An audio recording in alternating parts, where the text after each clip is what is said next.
আল্লাহ বলেন আমার স্মরণ থেকে যে মুখ ফিরায় নিল, আমার বন্দিগি, আমার ইবাদত, আমার হুকুম পালন, আমি তার জীবন করে দেব সংকীর্ণ এবং তার হাসরের ময়দানে উঠাবো অন্ধ। এই জীবন সংকীর্ণ করার একাধিক তাফসির, এর মধ্যে একটা তাফসির হলো এইটা যে আল্লাহ জীবন সংকীর্ণ করে দিবে মানে তার কবরের মধ্যে তার কবরটাকে একেবারে সংকীর্ণ করে দিবে। আল্লাহ রসুল বলছে নাফরমানের কবর রাইখা যখন ফেরেশতা চলে যাবে, কবর ডান পাশের মাটি তারে একটা চাপ দিবে বাম দিকে, বাম দিকের মাটি এক ডান দিকে, আল্লাহর কসম ডান পাশের হাড্ডি পাজর ভাঙ্গা ডান দিকে বাম দিকে চলে যাবে, বাম দিকের হাড্ডি পাজর ভাঙ্গা।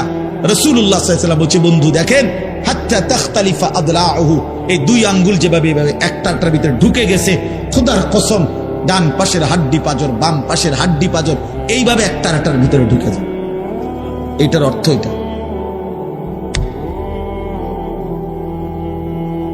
হ্যাঁ, রাসূলুল্লাহ সাল্লাল্লাহু আলাইহি ওয়াসাল্লাম একদিন হযরত বারা ইবনে আযিব রাদিয়াল্লাহু তাআলা আনহু থেকে বর্ণিত, নবীজি একদিন এক সাহাবীর জানাজা পড়তে গেছেন। জানাজা পড়তে গিয়ে খালি কবরের সামনে কিছুক্ষণ দাঁড়াইছেন, তখনও ওনারে কবরে রাখে নাই, জানাজাও পড়ায় নাই।